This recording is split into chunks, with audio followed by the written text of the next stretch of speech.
Demi Allah,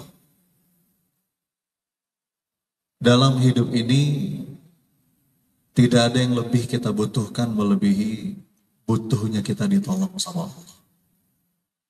Dalam urusan sekecil apapun Bapak Ibu, kita tuh nggak bisa kalau Allah nggak nolong.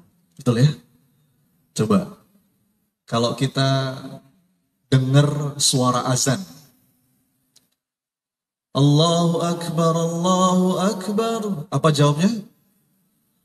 Jawabnya sama ya, Allahu Akbar. Asyhadu an la ilaha illallah. Apa kita jawab? Jawabannya sama. Asyhadu anna Muhammadar Rasulullah. Apa jawabnya? Ketika diajak sholat nih Bapak Ibu. Hayya 'alas shalah. Apa kita jawab? La haula wala quwwata illa billah. Bahkan untuk sholat ya, untuk ibadah, untuk berada di jalan yang lurus, kita tuh butuh ditolong sama Allah. Apalagi hayya 'alal falah. Jawabannya la haula wala quwwata illa billah. Jadi kita ini bodoh Bapak Ibu, kecuali Allah tunjuki jalan. Kita ini lemah kecuali Allah titipkan kekuatan. Kita ini fakir, nggak punya apa-apa kecuali apa yang Allah titipkan. Dan kita ini nggak bisa, nggak punya daya, nggak punya kekuatan kecuali Allah tolong. Jadi hayya 'alal falah itu ajakan untuk menang. Al-falah, falahun, itu dalam bahasa Arab lengkap. Sukses plus bahagia. Untuk bisa menemukan kebahagiaan, menemukan kedamaian, menemukan kesuksesan, kita berstatement la haula wala quwwata illa billah. Kita nggak bisa kecuali Allah tolong. Maka bahasan tentang pertolongan Allah itu menjadi bahasan yang sangat fundamental. Sebelum kita nanya yang lain, pertanyaan pertama yang perlu berusaha kita temukan jawabannya itu adalah gimana ya supaya dalam setiap gerak langkah kita ditolong sama Allah. Nah, sebagai bahasan awal ini, Bapak Ibu jamaah sekalian, ada beberapa kesadaran. Ada beberapa kesadaran yang mudah-mudahan ini bisa membuat kita masuk ke dalam zona pertolongan Allah. Ya. Yang pertama, pintu gerbang paling awal, Bapak Ibu. Kalau kita ngaku kita ini orang beriman, pintu gerbang paling awal untuk ditolong sama Allah itu adalah doa. Coba diulang.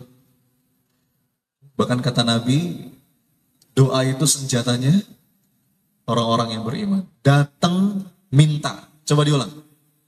Datang minta. Dan ketika kita ngebahas tentang doa yang diijabah, biasanya apa yang suka kita temukan?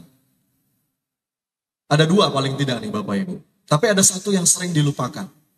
Yang pertama itu kalau enggak faktor waktu, yang kedua faktor tempat. Itu yang sering dibahas. Yang pertama faktor waktu. Betul. Memang ada waktu-waktu yang kalau kita berdoa saat itu, semakin besar kemungkinan diijabah sama Allah. Betul ya?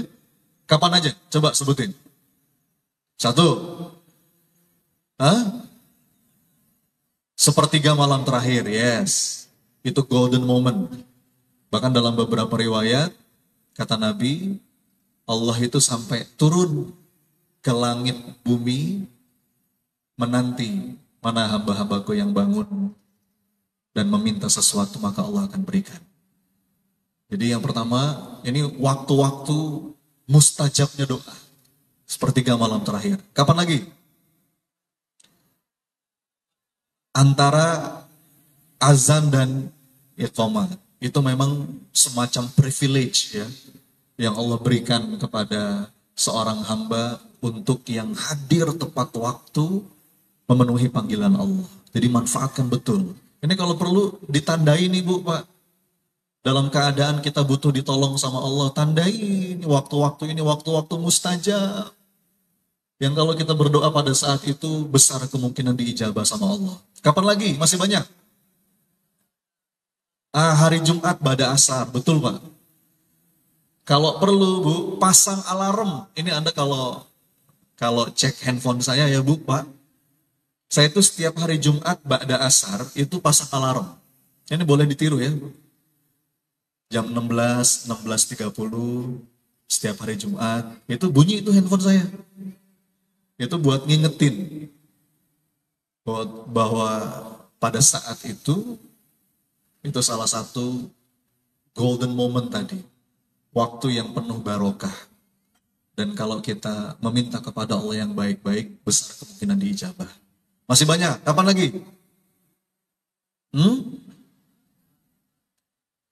Ketika turun hujan, betul Bu. Karena ketika hujan turun itu, rahmat Allah juga sedang turun. Jadi kalau hujan turun, sempatkan waktu mengangkat tangan, minta yang baik-baik. Ketika sedang safar, betul ya? Ketika sedang dizolimi, wah ini ngeri nih. Dalam keadaan dizolimi itu, nggak ada hijab tuh antara seorang hamba dengan Robnya. Makanya banyak-banyak berdoa Bapak Ibu. Dari depan kelihatan wajah-wajah terzolimi sepertinya ini ya. Wajah-wajah banyak masalah. Itu faktor waktu. Ada lagi yang kedua, faktor tempat. Yang membuat doa seorang hamba itu diijabah sama Allah. Di mana aja? Di Mu'tazam, betul. Di antara Hajar Aswad dengan pintu Ka'bah di Mekah. Kalau di Madinah di mana? Di Raudhah. Di Arafah pada tanggal 9 Zulhijjah pada saat hari Arafah. Ya, ada beberapa waktu dan beberapa tempat yang itu besar kemungkinan doa seorang hamba itu punya kekuatan untuk mengubah hidup. Tapi ada satu yang jarang dibahas. Nah ini yang pengen saya tekankan nih Bapak Ibu. Selain faktor waktu dan faktor tempat, ada satu yang jarang dibahas. Padahal ini powerful. Satu hal ini begitu kuat untuk menjadikan doa seorang hamba itu bertenaga, mengubah hidup. Siapa yang bisa nebak? Kira-kira faktor apa? Faktor rasa. Coba diulang sama-sama. Faktor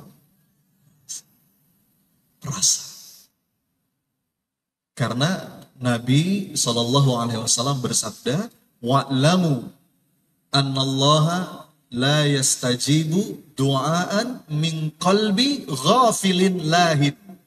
Kata Nabi, ketahuilah Allah itu tidak mengabulkan doa dari hati yang lalai. Jadi ini perlu kita perhatikan nih, ayah bunda.